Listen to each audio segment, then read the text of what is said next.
오늘 여러분과 함께 나눌 말씀 제목은요, 교회 생활 ABC.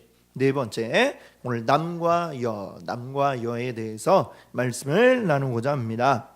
자, 우리 먼저 좌우 옆에 계신 분들과 인사를 같이 나눠보겠습니다. 꼭 한 분 이상, 우리 두 분에게 한번 인사 나눠볼게요. 하나님이 당신을 사랑하십니다. 인사하겠습니다. 하나님 당신을 사랑하십니다. 하나님 당신을 사랑하십니다. 네, 옆에 있는 분만 사랑하면 안 되겠죠. 하나님만 사랑하시는 게 아니라, 자, 이번에 이렇게 해도 인사해 볼게요. 저도 당신을 사랑합니다. 하겠습니다. 저도 당신을 사랑합니다. 저도 당신을 사랑합니다. 아멘. 네. 자, 우리 벌써 2018년도에 두 번째 달이 시작이 되었습니다. 너무 빠르죠? 그렇죠? 너무 안타까워하지 마세요. 음력으로는 아직 새해가 오지도 않았습니다. 그걸로 아직 좀 위안을, 아직 설이 안 됐으니까. 자, 올해 우리 2018년을 시작하면서 여러분과 함께 교회 생활 ABC라는 주제로 함께 생각하고 있습니다. 우리가 이 교회 생활을 할 때, 우리 믿음의 생활을 해나갈 때에 가장 기본적인 것들 하나하나 몇 가지를 우리가 생각하고 있는데요, 그동안 우리가 살펴보았던 것이 먼저 주일에 대해서, 또 헌금에 대해서, 그리고 그리스도인에 대해서 이렇게 살펴보았고요. 오늘은 이제 남과 여에 대해서 우리 생각을 해보려고 합니다. 사실 이번 주에 원래는 다른 주제를 가지고 이야기를 하려고 생각을 하고 있었다가 중간에 이제 바꿨어요. 바꾼 이유는 이 한 뉴스 때문입니다. 지난 주간에 아주 떠들썩했던 뉴스 가운데에 이 어떤 한 여자 검사가 자신이 이제 상관으로부터 성추행을 당했다라는 사실을 이제 폭로했고, 이제 그것이 이제 좀 아주 떠들썩하게 이야기가 되고 있었습니다. 이 사건을 보면서 저는 두 가지 점 때문에 놀란데요. 첫 번째는 이 일이 벌어진 게 검찰에서 이렇게 이루어졌다, 검사 사이에 이루어진 일이다라는 것 때문에 놀랐고, 두 번째로 놀란 것은 검찰한테도 이렇게 하는데 어떻게 될까? 더군다나 그 문제 제기를 했는데 계속해서 묵살당했다라는 점 때문에 사실 이제 또 놀라게 되었습니다. 첫 번째, 두 번째 모두가 다 검찰이기 때문에 놀라운 것이었죠. 왜냐하면 우리나라의 검찰들은 뭐 일평생 검찰만 하는 게 아니라, 이 사람들이 검찰을 그만두고 사퇴하고 나면 이제 그 다음에 어떤 일들을 하느냐, 어떤 사람은 변호사가 되고, 또 어떤 사람은 국회의원이 되고, 또 어떤 사람은 여당 당수가 되고, 또 어떤 사람은 또 야당의 또 당수가 되고, 또 어떤 사람은 또 뭐가 되나요? 대통령 비서실장도 되고 많이 하죠. 그렇죠? 우리나라에 보면 어떻게 가장 아주 핵심적인 그런 요직들에 보면은 그 검찰 출신들이 굉장히 많습니다. 우리나라에. 그러니까 사회 정말 지도층이다라고 이야기할 수 있는 사람들이 바로 검찰이라고 이야기할 수 있겠죠. 자, 우리나라 가장 위에서 이 나라를 이끌어가는 일들을 하는 이 검찰들. 근데 그 안에서 성추행, 이런 일들이 벌어지고 있다라고 한다면, 이 사람들이 우리나라에서 가장 엘리트라고 할 수 있는 검찰에게 이제 성추행을 했으면 다른 일반 여성들에게는 어떻게 할까, 이런 생각을 해봤습니다. 자, 또 그 안에서 이런 문제가 있었다라고 이렇게 이야기를 했는데 그것이 별거 아닌 별거 아닌 것 같고 왜 그래? 라고 하면서 이렇게 묵살을 당했다라고 한다면, 이들이 재판해야 할 사건들 가운데에는 이 비슷한 일들이 있겠죠. 일반 여성들이 자신이 다니는 직장에서 성희롱, 성추행 이런 것을 당하고 고소를 하고 재판을 받고 싶어 하는데, 그러면 그 일들이 과연 제대로 재판이 될 수 있을까? 이런 생각들을 해봤습니다. 자, 그 사람들이 또 나중에 정치인이 되고 이 나라를 이끌어가는 사람들이 되었을 때에 과연 그럼 이 나라를 어떤 식으로 이끌어갈까?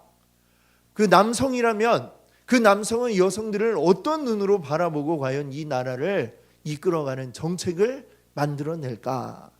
자, 이런 생각을 하니까 굉장히 큰일이다라는 생각이 들었습니다. 자, 근데 이런 문제들이 우리나라에만 있는 게 아니더라고요. 지금 전 세계적으로 보면 미투 운동이 벌어지고 있다고 그래요. 미투, 이게 뭡니까? 나도 이렇게 얘기하는 거죠. 무슨 얘기냐? 누군가가 어떤 유명 인사에게 내가 그 사람에게 성추행 또는 성폭행을 당했습니다 라고 이렇게 이야기를 하면 나도 그랬다, 나도 당했다. 예, 여기 나도 하는 게 나도 당했다라면서 이야기를 하고 있는 것이죠.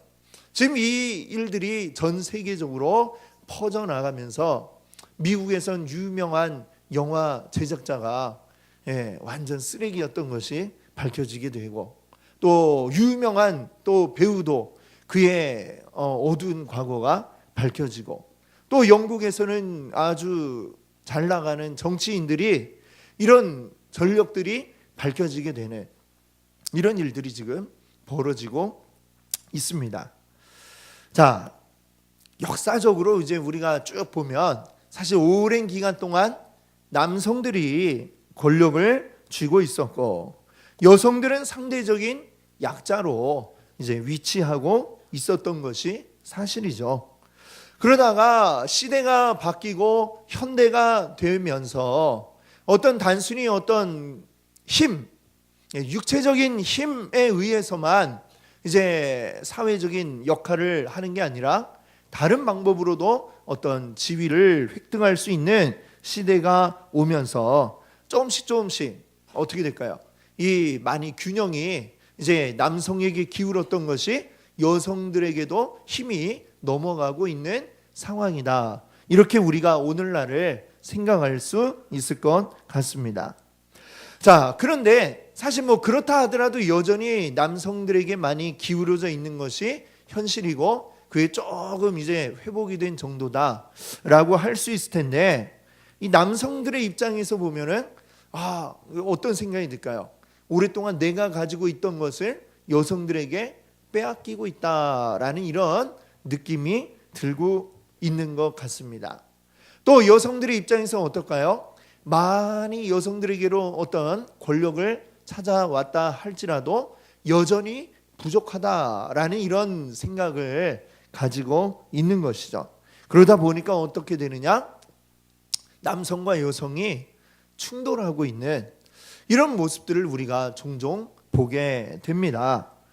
남성과 여성의 갈등이 사실 마치 인종 갈등처럼 새로운 문제로 오늘날 나타나고 있는 것이죠. 간혹 이제 인터넷 기사를 이렇게 보다 보면 남녀 간의 어떤 문제에 대한 이런 기사들이 나올 때에 그 밑에 쫙 달리는 댓글을 보니까요, 댓글을 보면 정말 난리 정말 그런 난리가 없습니다. 왜? 남성 여성 막 나뉘어져 가지고 편을 갈라 가지고 서로 막 욕을 하고 난리가 나더라고요. 자, 오늘날 보면 그래서 이런 말들이 생겨났어요.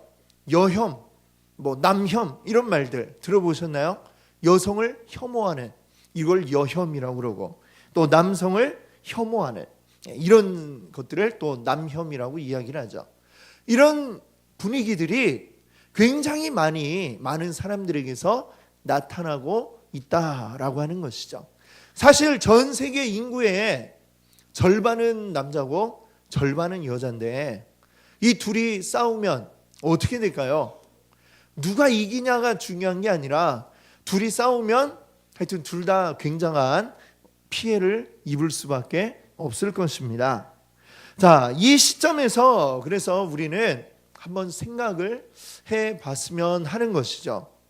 과연 그리스도인인 하나님의 말씀대로 살아가야 할 우리들은 과연 이 남녀의 문제를 우리가 어떻게 생각을 해야 되고, 하나님은 우리에게 어떻게 말씀하고 있는가라는 것을 우리가 한번 생각을 해 봄으로써 우리가 단순히 이 세상의 어떤 흐름에 따라서 쫓아가는 게 아니라 우리 하나님 말씀에 따른 기준을 가지고 우리가 남녀의 문제를 이렇게 정립을 해보는 게 좋겠다 생각을 하여서 오늘 이 말씀을 준비하게 되었습니다. 자, 어떤 사람들은 그래요. 성경을 보면 좀 남녀 차별을 약간 조장하는 것 같다라고 이렇게 말씀하는 분들도 있습니다. 자, 왜냐하면 성경에 보니까 창세기에 맨 처음에 사람 아담을 만들고 그 다음에 여성인 하와를 만드셨는데 하나님이, 근데 하와를 만들 때 보면 뭔가 좀 약간 좀 여성의 입장에서 보면 좀 껄쩍지근한 그런 면이 있는 것 같아요. 왜? 이 아담은 처음에 흙으로 이렇게 빚고 생기를 불어넣고 이런 과정으로 이제 아담을 딱 만들었는데 여성인 하와를 만들 때는 어떻게 만드셨어요? 이 성경의 표현을 빌면 이 아담의 갈빗대 하나를 취해서 그걸 가지고 이 여성인 하와를 만드셨다라고 이렇게 이야기를 하고 있습니다. 그러니까 좀 이걸 안 좋게 생각하는 사람들은 어떻게 이걸 생각하느냐? 이거 여성이 남성 없이는 만들어질 수 없었던, 좀 다르게 얘기하면 마치 여성을 남성의 일부 부속물 정도로 이렇게 비하하는 게 아니냐라는 식으로 이제 이야기를 하는 사람들도 있습니다. 그럼 정말로 성경이 그런 의도로 이렇게 우리에게 말씀을 하고 있는가라는 것을 우리가 좀 살펴봐야 하겠죠. 자, 창세기에 보면 하나님 처음에 진짜로 아담 한 사람을 만드셨죠. 그리고 그 다음에 하와를 만드시는데 이 하와를 왜 만드셨는가?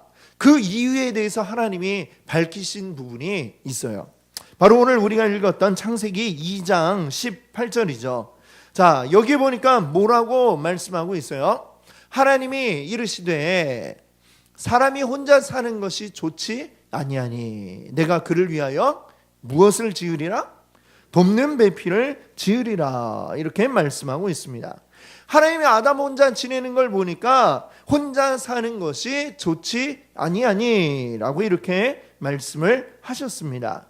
자, 여기에서 혼자라고 하는 말의 그 원래 뜻 가운데에는 분리, 일부분 이런 뜻이 포함이 되어 있습니다. 그러니까 아담이 혼자 산다라고 하는 말을 다르게 좀 해석을 해보면 분리되어 사는 것 또는 부분으로 사는 것, 이것을 보니까 좋지 못하다라고 이렇게 말씀을 하셨다는 것이죠. 그러면 지금 우리는 이 처음에 하나님이 아담을 만드셨을 때 아담 한 사람으로 완전한 어떤 한 사람이었다라고 우리는 생각을 하고 있지만 하나님이 보실 때는 아담 하나로는 완전한 사람이 아니다라고 이렇게 보셨다는 것이죠. 일부분인 사람, 어떤 전체 하나의 완성된 사람에서 분리가 되어 있는 일부분의 사람으로 하나님이 아담을 생각하셨구나라는 점을 우리가 알 수 있는 것입니다. 즉 뭔가 완전하게 뭐가 더 덧붙여져야 완전해지는데 그 덧붙여질 뭔가가 없는 채로 반쪽짜리로 지내고 있더라. 하나님이 이렇게 보셨다는 것이죠.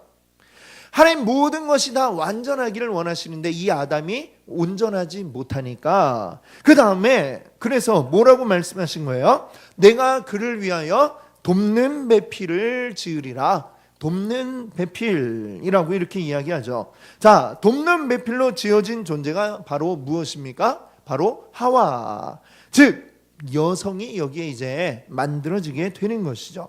자, 돕는 배필이라는 이제 말을 하니까 어떻게 우리가 잘못 생각하면 이것이 마치 하와는 그저 아담을 돕는 존재로서 주연에 나서지 못하는 어떤 조연과 같은 그런 존재로 우리가 오해를 할 수가 있는데 여기서 이 돕는 이 여성의 역할은 그냥 여성이 일방적으로 남성을 도와주고 뒤에서 서포트해주고 헬프 도와주는 헬퍼로서의 이러한 역할을 이야기하는 것이 아니라, 사실 이 돕는다라고 하는 것은 하와가 아담을 돕듯이 아담도 하와를 도와야 하는, 이 돕는이라고 하는 말은 상호 피차 서로 간에 이루어져야 할 그러한 작용이다 라고 이렇게 우리가 이야기할 수 있는 것입니다. 왜? 남성도 지금 어떤 상태예요? 분리된 상태이고 여성도 분리된 상태.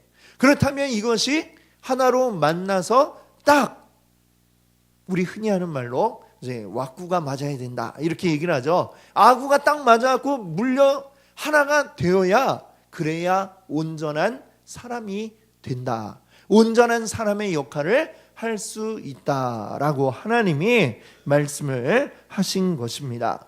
그래서 보면 남성과 여성은 어때요? 사실 완전히 다른 존재라고도 이렇게 이야기할 수가 있습니다. 신체 구조가 다르고 그리고 사고방식이 다른 그러한 남성과 여성이죠. 그래서 아주 베스트셀러로 많이 팔린 그런 책 가운데 보면 화성에서 온 남자, 금성에서 온 여자라고 하는 이러한 책이 있습니다. 이 책은 남성과 여성이 어떻게 다른지에 대해서 아주 친절하게 우리에게 이야기를 해주고 있는 책인데, 정말 이 책은 우리가 다 한번, 성경은 아니지만 한 번씩은 꼭 보셔야 될 이러한 책이라고 생각을 합니다. 이 책에서는 아예 남성 여성을 어떻게 이야기하고 있냐면, 남자는 화성 출신이고 여자는 이제 금성 출신인데 이 사람들이 중간에 지구에 와서 같이 살고 있는 것이다 라고 이야기를 합니다. 화성, 금성 전혀 다른 이 출신 배경을 가지고 서로 지구에서 만났어요. 그러니까 서로 같은 이야기를 하는데 그 이야기를 받아들이는 것이 전혀 다르게 나타나게 되는 것이죠.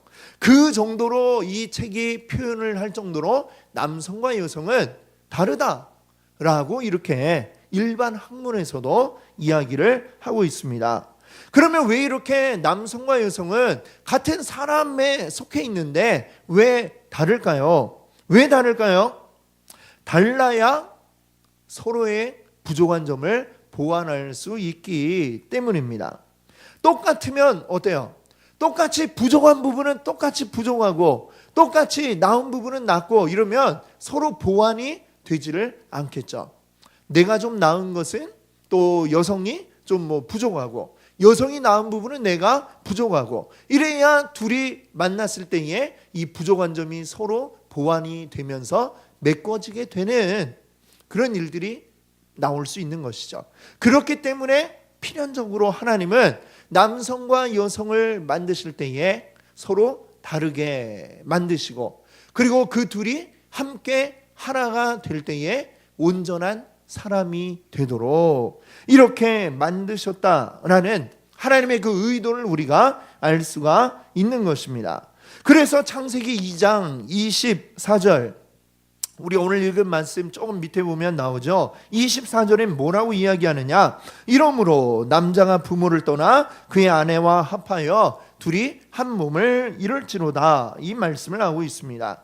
남자 하나로는 부족하기 때문에 사실은 이것이 남성에게만 해당되는 이야기가 아니라 여성도 마찬가지로 여성 혼자로는 부족하기 때문에, 그래서 어떻게 해야 한다고요? 남성과 여성이 서로 만나 합하여 하나가 된다.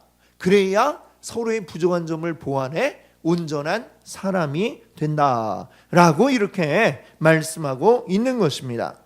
어찌 보면 하나님께서 아담의 몸에서 갈빗대를 빼내어 하와를 만드시는 것, 이것도 굉장히 의미가 있구나라는 생각을 해봅니다.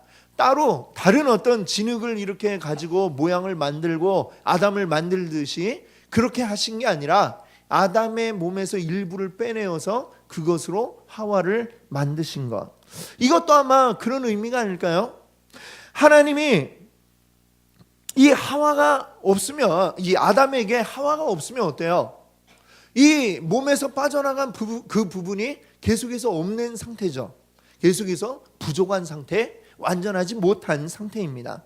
하와가 와서 채워줘야, 그래야 이 아담이 온전한 사람이 될 수 있다라는 이런 의미를 알려주기 위해서 아마도 하나님은 아담의 몸의 일부를 떼내어 그것으로 하와를 만드셨을 것입니다. 그래서 아담은 하와를 향해 뭐라고 이야기하느냐?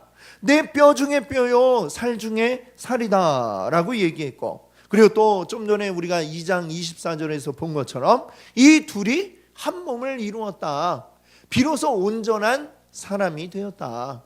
즉 하나님은 사람을 만드실 때에 남성 그리고 여성이 각자 따로 놀도록 하신 게 아니라 남성과 여성이 함께 할 때에 온전한 사람이 되도록 이렇게 만드셨다라고 하는 점을 우리가 이 창세기에 나오는 처음에 사람을 만들 때의 모습을 통해 우리가 확인할 수가 있었습니다.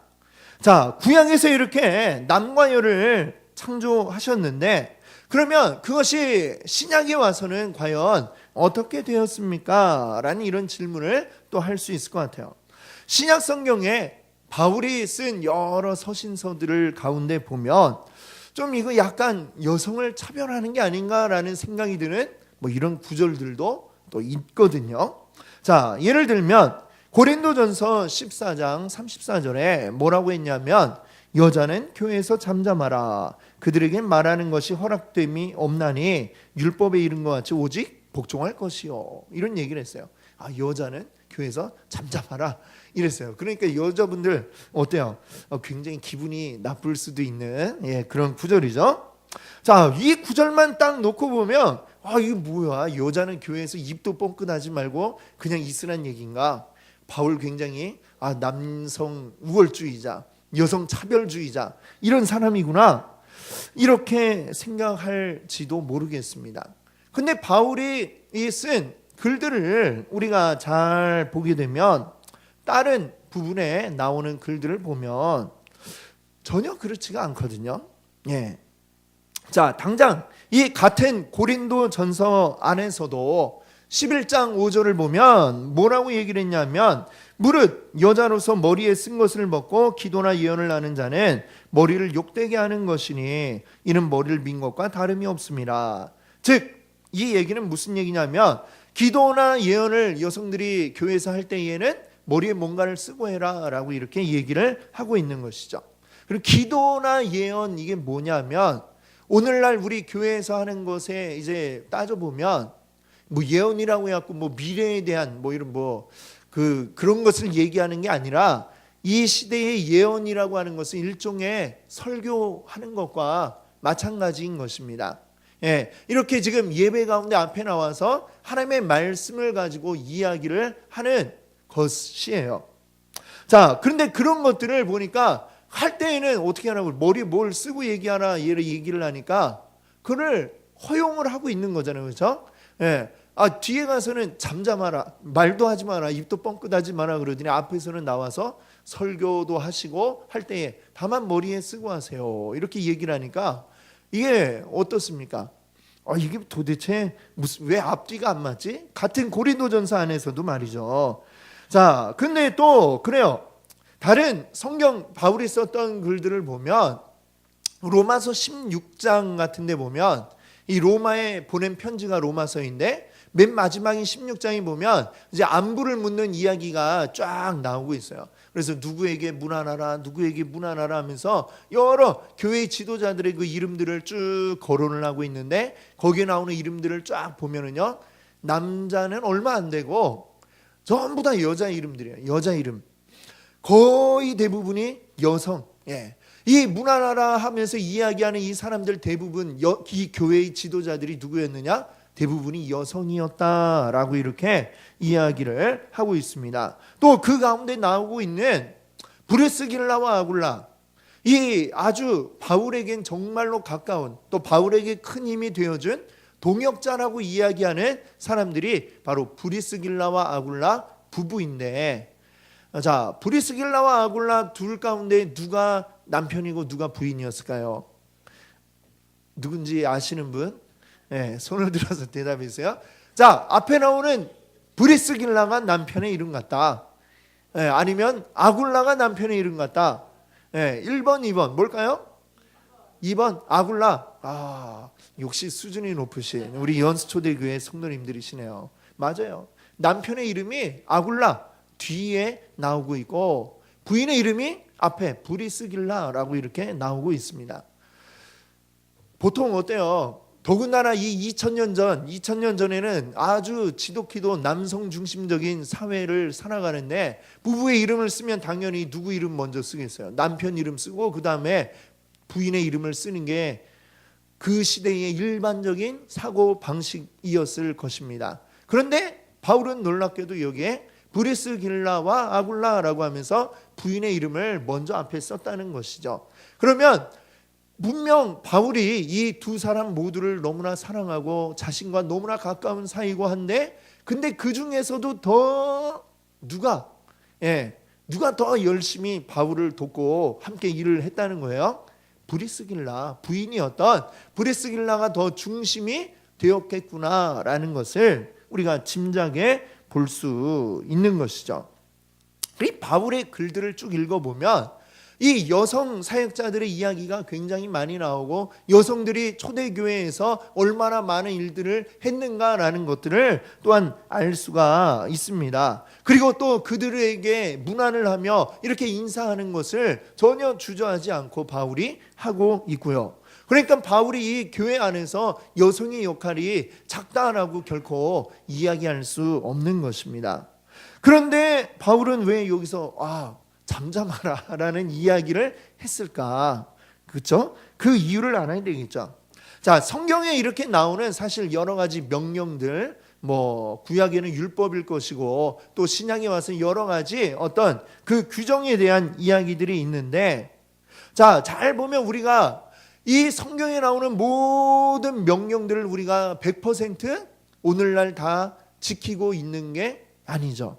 그렇죠? 성경에 나오는 어떤 명령들을 보면 우리가 그것을 오늘날에는 전혀 따르지 않는 이런 것들이 있습니다. 얼마 전에 우리가 주일에 대해서 이야기하면서 안식일 이렇게 얘기를 같이 했었는데 오늘날 우리는 안식일에 모이지 않잖아요. 그렇죠? 구약에 안식일을 지켜라라고 얘기했지만 우리가 안식일 그날 자체를 지키지 않는다라고 하는 것입니다. 물론 우리는 그 정신을 따라서 주일에 모이고 있지만, 그렇죠? 자, 그뿐만 아니라 구약의 음식에 대한 규정들을 보면 돼지는 먹을 수 있는 거예요? 먹을 수 없는 거예요? 구약에는 먹지 말라고 그랬는데 우리는 어때요? 삼겹살 좋아하잖아요. 그렇죠? 네, 잘 먹고 있습니다. 그러면 왜 이렇게 되고 있느냐? 왜 그럴까요? 자, 이 성경에 나오는 어떤 명령들 가운데 어떤 것들, 이것을 분류를 해보면 어떤 것들은요, 이제 어떤 제사와 관련된 그런 명령들이 있습니다. 구약의 제사와 관련된 명령들. 이런 것들은 오늘날 제사를 이제 더 드리잖아요. 왜냐하면 예수 그리스도께서 단번에 죽으심으로 모든 제사를 완성시켰기 때문에 더 이상의 제사는 필요가 없습니다. 그래서 오늘날 교회에서는 소 잡고 양 잡고 이런 일들을 더 이상 하지 않는 거죠. 그와 관련된 제사와 관련된 규정들은 이제 오늘날 교회에서는 더 이상 따르지 않는 것입니다. 자, 또 이 성경에 나오는 명령들 가운데 어떤 것들은 어떤 특정한 시기 또 특정한 곳에 있는 사람들에게 한정된 어떤 명령들을 할 때가 있어요. 그럼 그럴 때에는 이게 일반적인 명령이 아니라 그 시대 또 특수한 지역에 있는 어떤 특정한 사람들에게 내리는 명령일 경우에는 우리가 그것을 일일이 다 지키지 않는 것이죠. 그 의미를 따져서 우리가 이게 어떤 명령인가를 생각해서 그것을 지키기도 하고 지키지 않는 것들도 있다라는 것입니다. 그러면 조금 전에 우리가 살펴보았던 고린도전서 11장에 보면 교회에서 여자가 예언이나 기도를 할 때에 머리에 뭔가를 쓰고 와라 라는 구절이 있잖아요. 근데 오늘날 지금 뭐 머리에 뭐 쓰고 계세요? 안 쓰고 있죠. 쓰는 데도 있죠. 저기 카톨릭 교회 가면, 카톨릭 성당에 가면 머리에 지금도 쓰고 해요. 자, 그럼 우리는 왜 오늘날 이 우리나라에 있는 모든 교회들, 교회에서는 머리 아무것도 쓰지 않고 그냥 예배를 드려도 왜 아무것도 안 썼느냐고 아무도 뭐라 하는 사람이 없습니다. 그거는 왜 그럴까요? 이 고린도전서라는 성경이 왜 쓰여졌냐면, 바울이 에베소에서 지금 이제 막 활동을 하고 있을 때에 고린도에 있는 교회에서 우리 교회에 좀 이런저런 문제들이 있어요. 이 문제 어떻게 해결하는 게 좋을까요? 라고 바울에게 편지로 물어봤어요. 물어보니까 거기에 대해서 이런 문제는 이렇게 해결하는 게 좋겠네 라고 답을 써준 것이 고린도전서입니다. 고린도전서에 나오는 문제들은 고린도 교회 안에 있었던 여러 가지 문제들에 대한 답변이에요. 그러다 보니까 이것이 일반적으로 모든 교회들에게 맞는, 적용될 수 있는 답변도 있는가 하면 또 고린도 교회에만 한정된 그런 답변들도 있는 것이죠.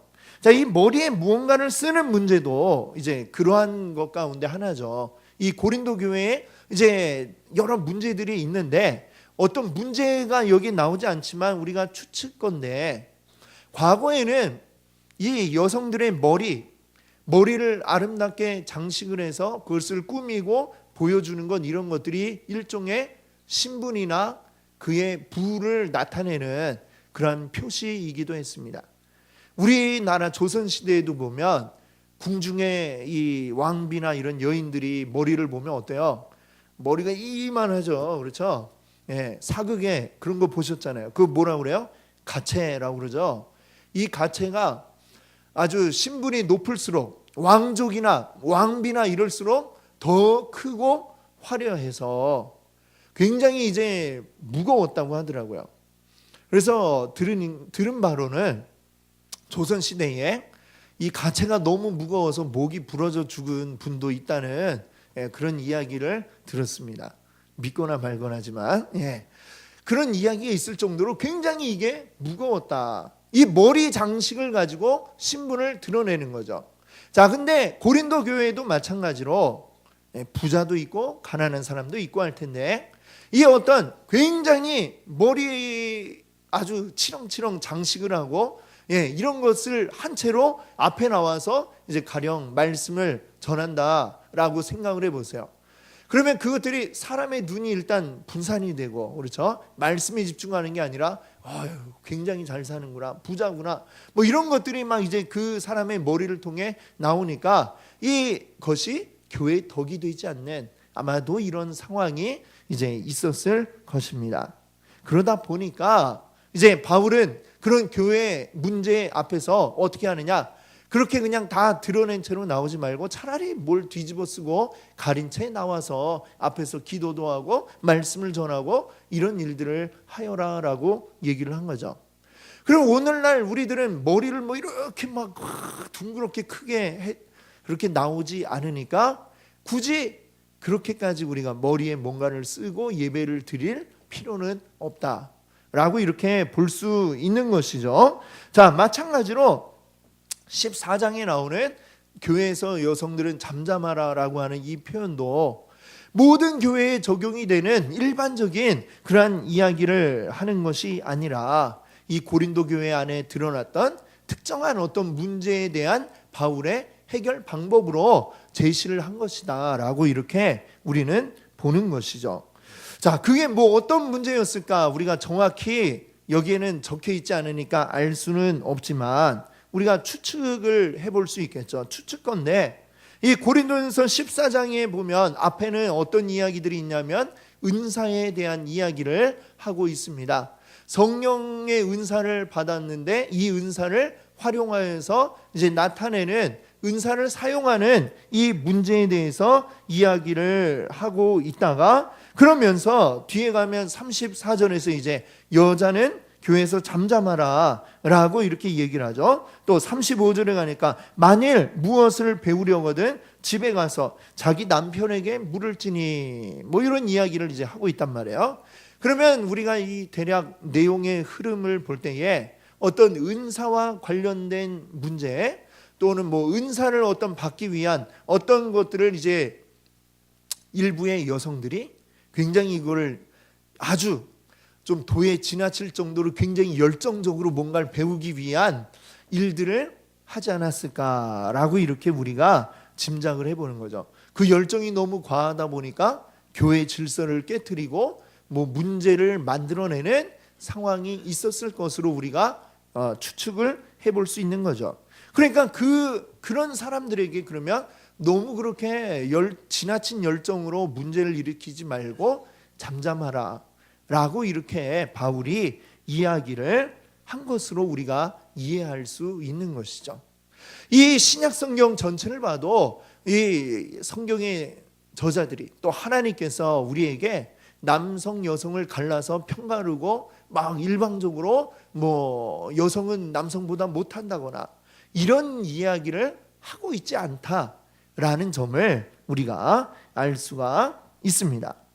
자, 이렇게 우리가 짧지만 신약과 구약에서 이 여성과 남성에 대한 문제를 좀 이렇게 살펴볼 수 있는 구절들을 우리가 생각을 해봤습니다. 이것들을 살펴본 결과 하나님께서는 우리에게 남성과 여성을 전혀 차별하고 있는 그런 분이 아니시라고 하는 것을 우리가 알 수가 있었고요. 오히려 하나님은 뭐라고 말씀하시느냐? 우리가 처음 창세기의 말씀에서 보았듯이 남성은 남성 자체로 또 여성은 여성 자체로서 온전하지 않다라는 것을 우리에게 말씀하고 계십니다. 사람은 혼자로서는 온전하지가 않은 존재라는 것이죠. 작게는 한 남성과 한 여성이 만나 이 가정을 이룸으로써, 더 나아가서는 우리 사람들이 함께 모여 공동체를 이룸으로써 비로소 우리 사람은 온전함을 향해 나아갈 수 있다라고 성경은 이야기하고 있는 것이죠. 그래서 사람은 혼자 지낼 수 있는 존재가 아니라 나의 부족함을 다른 사람들을 통해 채워나감으로 온전해질 수 있는 존재라고 하는 사실을 우리 하나님은 말씀하고 계신 것입니다. 그래서 남성만 있어서도 안 되고 여성만 있어서도 안 되고 남성이 더 우월한 것도 아니고 여성이 더 우월한 것도 아니고 서로를 헐뜯고 비난하며 이렇게 싸워야 할 이유가 없다라고 하는 거죠. 서로를 아끼고 서로를 보충해주고 서로의 부족함을 보충하며 또 나의 부족함은 상대를 통해 또 보강해 나가는 이런 일들이 이 남여의 관계에 필요하다라는 것을 우리가 기억할 수 있기를 바랍니다. 이 세상을 하나님은 그렇게 만드셨어요. 항상 혼자가 아닌 함께, 더불어 함께 모일 때에 사람이 온전해져 나간다는 사실을 말씀하고 있습니다. 남성과 여성의 관계가 그렇고 이 교회라고 하는 것이 역시 그러함을 오늘 우리 기억할 수 있기를 바랍니다. 하나님 그래서 우리로 하여금 우리 연약한 자들을 불러 모아서 하나 되게 하시니까 우리는 어떻게 되었어요? 온전한 교회를 이룰 수 있게 된 것이죠.